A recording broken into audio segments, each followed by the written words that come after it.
toilet paper. So this keeps it nice and dry.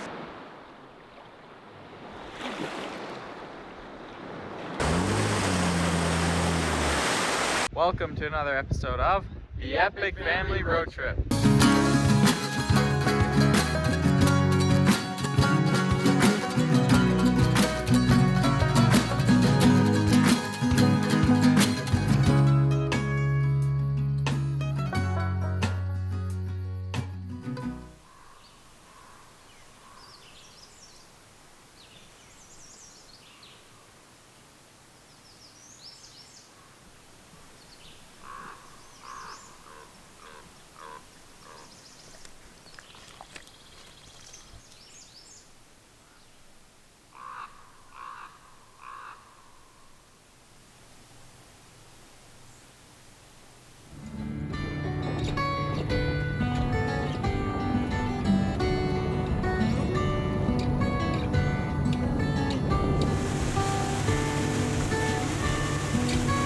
Ready to go? Huh? Oh, you are. Ready for the adventure? Good boy. You excited? Set your bed, your Jeep. Oh. Sure looks going on trips, doesn't he?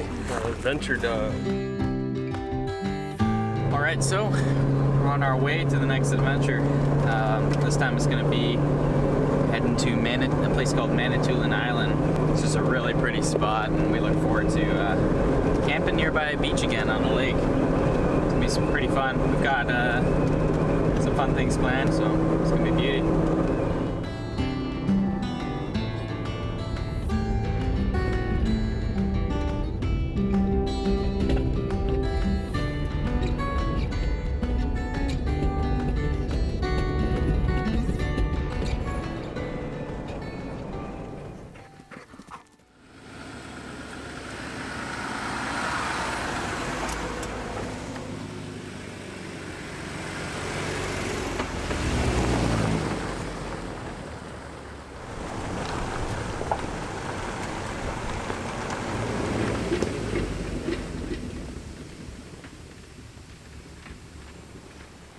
Beautiful here. Nice little sandy beach. I think we'll go farther up and see if we can find another spot, but we always know this one's here. Seems to be nice little camp spots all along here.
All right, so the last road we just pulled into it ended up being a dead-end road right into the water. It's pretty cool, but now we're just backing out.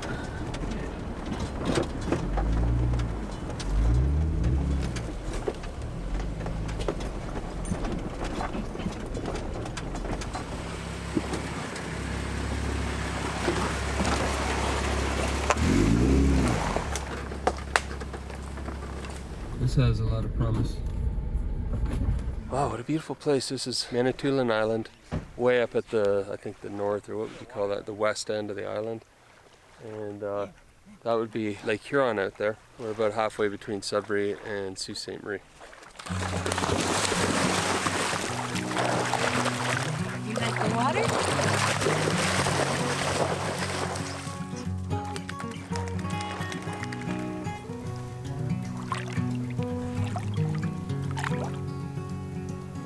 I slept all night on a big white ship. Seagulls were dancing around.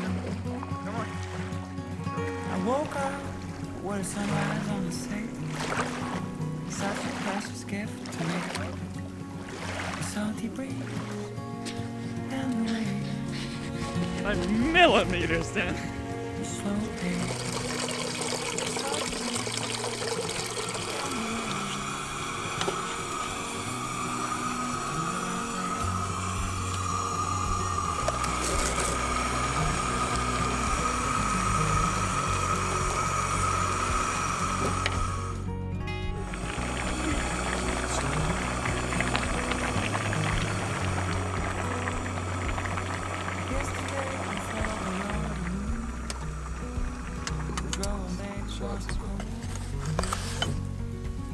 Remember me, the beauty of this life. Such a feeling to be alive. The salty breeze in my lungs. And back to where I'm from. The salty breeze in my lungs.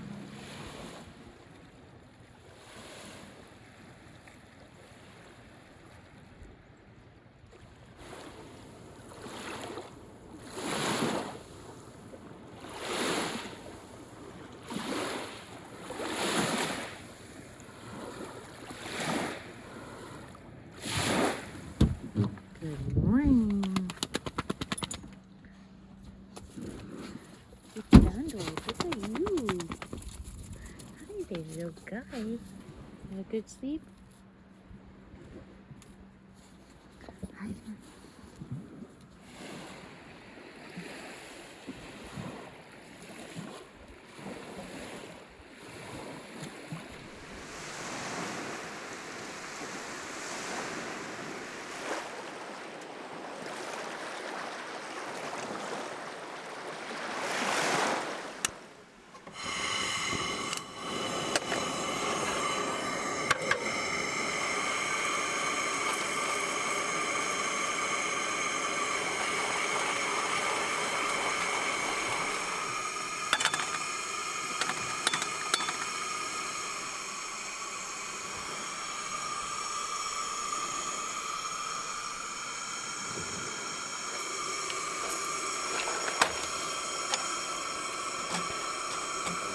If we look around in the forest here, it looks like moose activity, moose tracks and so on. Carol's probably out looking for an antler right now. Some of you suggested in one of our other videos that we should buy game cameras and set them up around our camps, and that was a really good suggestion, and we actually bought the cameras, but we forgot to bring them with us this time. So we'll start doing that because it'd be really neat to see what's snooping around at night outside of our camps when we're in remote places. So good. I'm gonna percolate again this morning. We're still using the Hussey's hooks from Pickle Lake. Still using their bling. They gave us 3 bags, so we're down to the last one. Delicious coffee though.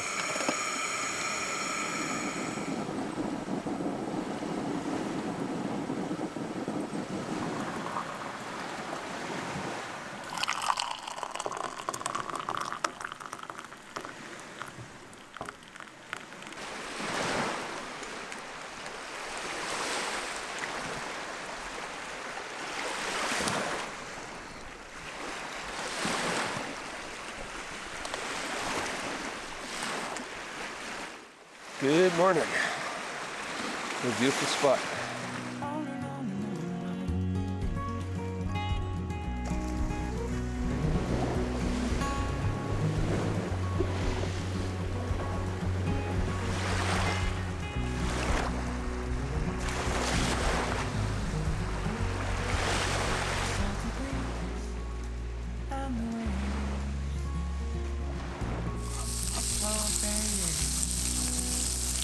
breeze and the wind.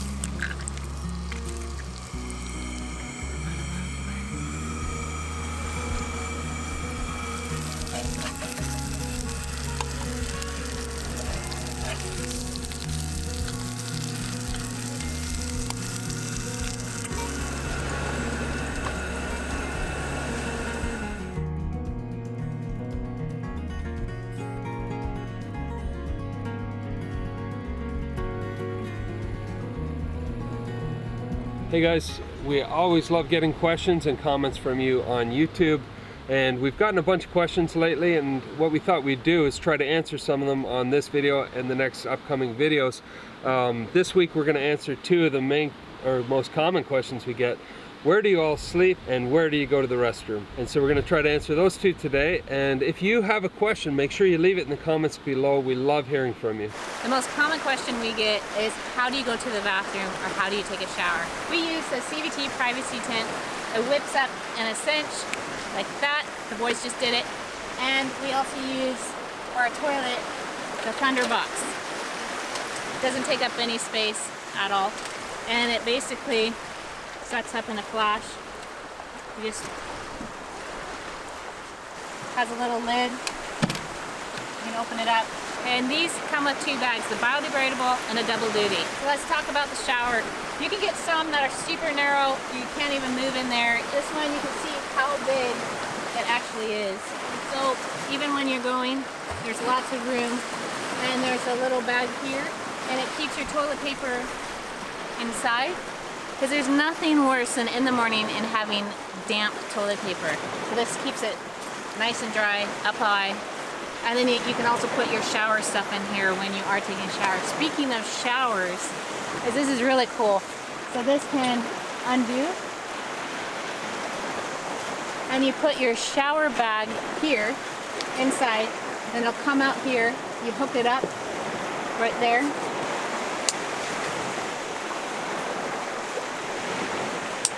And it's hanging here, and you can take your shower. Obviously, this is the part where you would have the shower part. So you keep all the sand at bay, but then the water runs down nicely, but it's not all mesh where everything comes up too. And this will just buckle in right here. Yeah, so I like it. So this is basically how we shower, how we go to the bathroom. It also has tie downs on every corner, which is great in high winds, and super sturdy. We've had a few of these and they just fall apart, or you know, you miss parts and all this. This is all one piece, so that's just fantastic. So yeah, I hope you guys like it. All right, so right now I'm gonna be taking you around and showing the different sleeping quarters of our rigs, because this has been one of the most frequently asked questions on our YouTube channel. Okay, so this is where Caroline sleeps. It's in the back of Worsley. We used Goose Gear 60% seat delete and their sleeping platform to make this, and it's just the perfect spot for her to be able to go into her own little cozy room, play guitar, be able to edit inside the vehicle, and be totally out of the elements. We're super happy with our Goose Gear platform. It's been perfect for our needs. Then where Dan and I sleep is in our CVT tent on top of Worsley. It's a 3-person tent for the 2 of us, which makes it just super spacious and comfortable for us.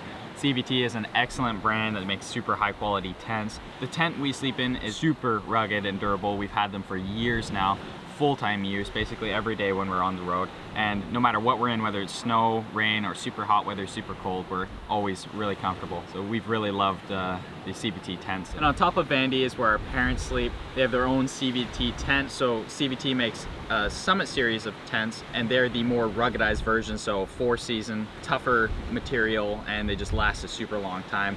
We did have 2 of these, one on a trailer and one on the Jeep. We used that configuration for sleeping for a while. Then we went to this one, and we really enjoy this version as well. But theirs is a 4-person tent for the 2 of them. It's super comfortable, and they also enjoy it as much as we have in our tents. So they've just been an excellent way to travel. They just fold up into a nice little box on the roof, and then you can just unfold it. With us doing it all the time, we can get her done in just a few little minutes, and it's just an epic way to travel and sleep, I think. So we also get a bunch of questions asking about where our dog Lando sleeps. And while he does love to sleep up in the tent with our parents or with Dan and I, He has his own little room in the back of Vandy here. He gets all of the back seats just to sleep in.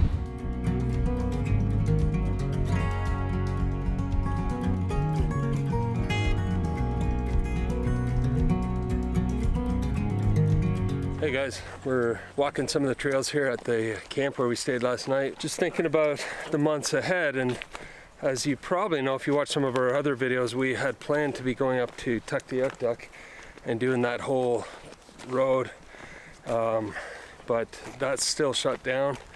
And so we said, well, let's head east, get back at the up to the lake and get things sorted out. The kids have been doing some licensing, and Carol getting the motorcycle license and some of that stuff, so that's been good. But so we thought while we're kind of here on the east, we should go all the way east and do what's called the Trans-Labrador Highway, and that's kind of a destination for a lot of overlanders. It's a rough road in the middle of nowhere. That would be great. But I emailed the Newfoundland Labrador Tourism, and they finally got back to me and said, sorry, you still can't come here from out of province. They recently opened it up to people that live in what they call the Atlantic bubble, because we thought, okay, if we can't do Labrador, then at least maybe we can do Cape Breton, some of that in Nova Scotia, New Brunswick. But no, the whole thing is called the Atlantic bubble, and they won't let you in unless you live there. So a lot of our plans and ideas have just not been working out. They've just been shut down because of everything that's going on. So one thing we can do is head back west and back to BC. We had so much fun there. We got stuck up in the mountains on our way to a town called, what was it called? Elkford. And we thought it'd be epic to go up there and finish the trail now that the snow's melted off. So we're thinking of doing that within the next couple of weeks.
Good morning. We had another very peaceful night, listening to the rain and the waves.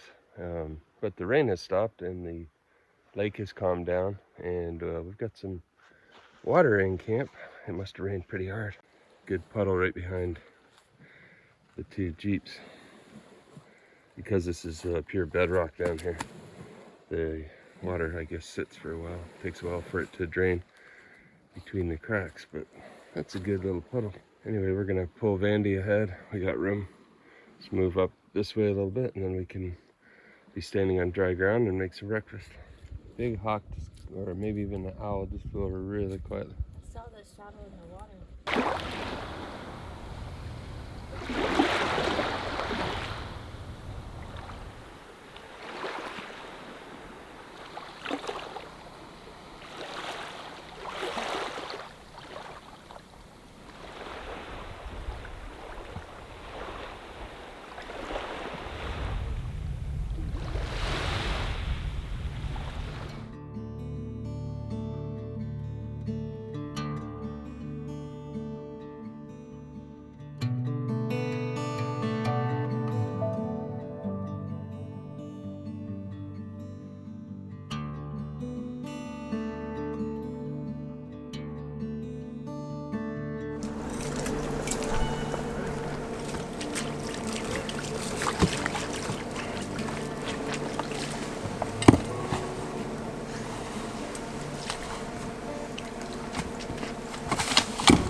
And in the meantime, we'll see you down the road.